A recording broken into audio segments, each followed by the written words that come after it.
everybody, it is Steve, your friendly neighborhood lawn gnome, and welcome back to another episode of Stats, Trends, and Picks over here on That's Comical. And if you happen to be watching on a Wednesday, happy new comic book day.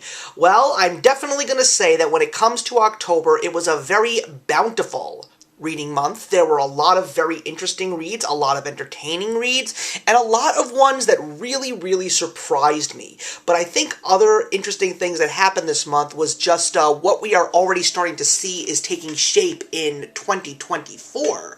There's definitely some interesting news coming out on all sides of all the major comic books. There's going to be everything from a ton of new Spawn titles that, thank goodness, Todd McFarlane is going to be headlining over at Image.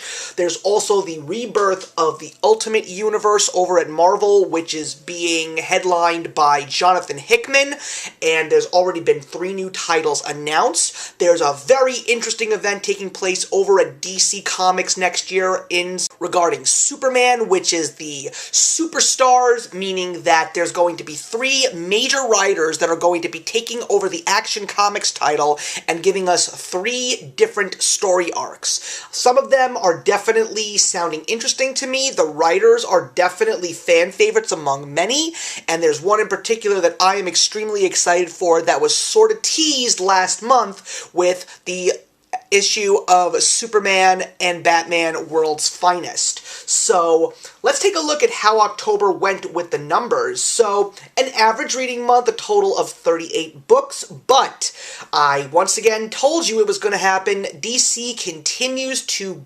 get up there to the top, and they were pretty much neck and neck with Image. This time it looks like DC came out on top, and I am also really impressed to see that the other conglomerate also really had a nice amount of books read this month, and Marvel was left in the dust. Marvel, for me, is not really my number one priority right now, although one of the other major pieces of news that was announced for January 2024 was the fact that we are going to finally see the end of the Krakoan era with the Fall of X. 2 titles. There is The Fall of the House of X and The Rise of the Powers of 10, which are being written by Jerry Duggan and Kieran Gillen. So I gotta be honest with you guys, I think I'm gonna pick those 2 titles up, even though I know that I've been burnt in the past with a lot of the major events. Part of me just wants to finally see the close of this era, and more importantly, really curious to see what's coming next, because it looks like Jordan White, who was in charge of the X-Men office, is officially no longer there, and there's gonna most likely be a whole new bunch of X titles coming, and hopefully a whole new bunch of writers, hopefully some good ones, but we will see. But as far as I'm concerned, I just want to get my closure, and I just want to finally see this era come to an end. And let's take a look at the percentages. So yeah, almost 40% of my reading went to DC Comics and 35% almost to Image. And let's take a look at the graph. It is very interesting to see that DC took that really big dip and then finally went back to the top. It was very interesting to see Marvel holding the top spot at one point in time, then basically being constant, and then just taking a bit of a nosedive over the last 2 months. And Image seems to be the most constant. It's definitely seeming to find itself between the 25% and the 35% mark, but we will see what happens in the coming months as well as the upcoming year. So, how did I do with my predictions? Well, I am very happy to say that I split. I went 2-4-4 this time around, which is not bad. There were definitely some big surprises and a lot of titles that got pushed, which unfortunately had to give me an opportunity to make a brand new change in regards to what my top spot was going to be. So when we take a look at where I was starting in the first week of October, I knew it was going to go to Daniel Warren Johnson over at Image Comics and his brand new Transformers title.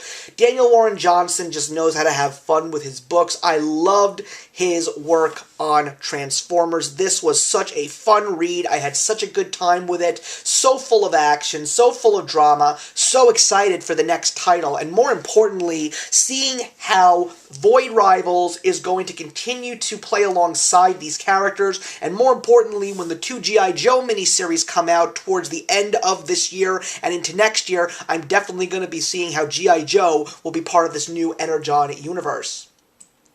For the second week of October, I was planning to give it to Swan Songs, issue number 4, over at Image Comics by W. Maxwell Prince, but unfortunately that title got pushed back a week, so I had to really think on my feet.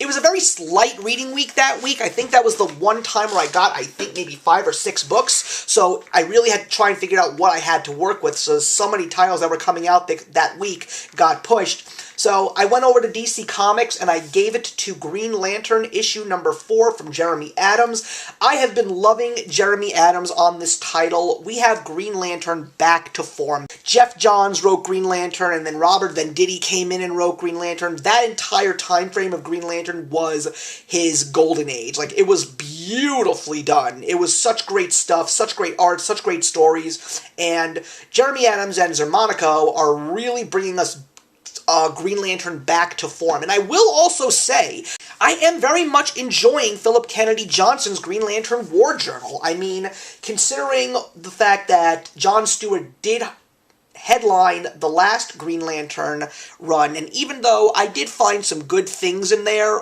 at the end, even though I don't want to say Jeff Thorne did a bad job, he could have done a much better job, but I think he did the best that he could. So with Jeremy Adams on Green Lantern, I'm just having so much fun with this book.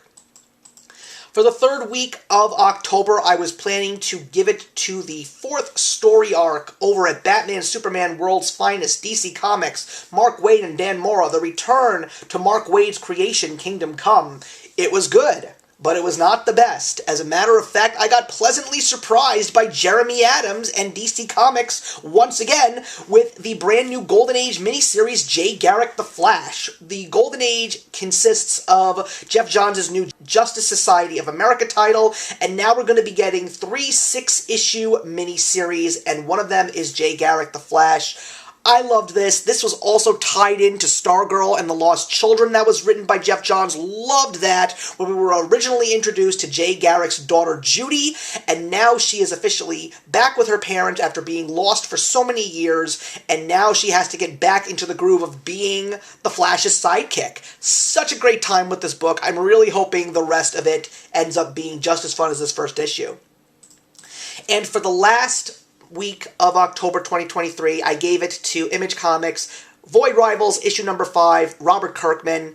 This was a slow issue, but it was a very thought-provoking, atmospheric issue. Also, some more Transformers tie-ins. I was surprised to see some of these characters, and again, I'm really curious where this story is going. We're heading to the end of the story arc with issue number 6 next month, and then we're not going to be getting Void Rivals until March of 2024. But yeah, this original story, which is now part of this Energon universe over at Image, is just so good. I am very impressed with this story, and I'm so glad that I decided to invest in it.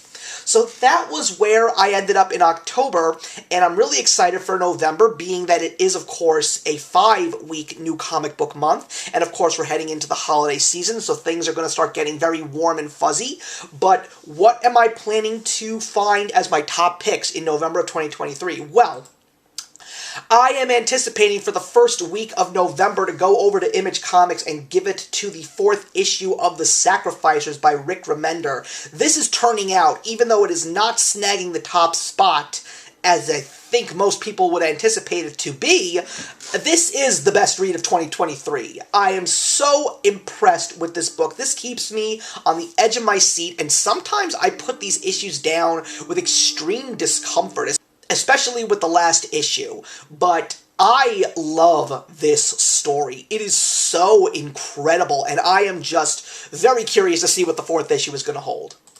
For the second week of November, I am going to go back to Image Comics and give it back to Daniel Warren Johnson and Transformers issue number 2. I mean, the cover just says it all, guys. It stars Scream. I cannot wait for this issue. What else could I possibly say about this title?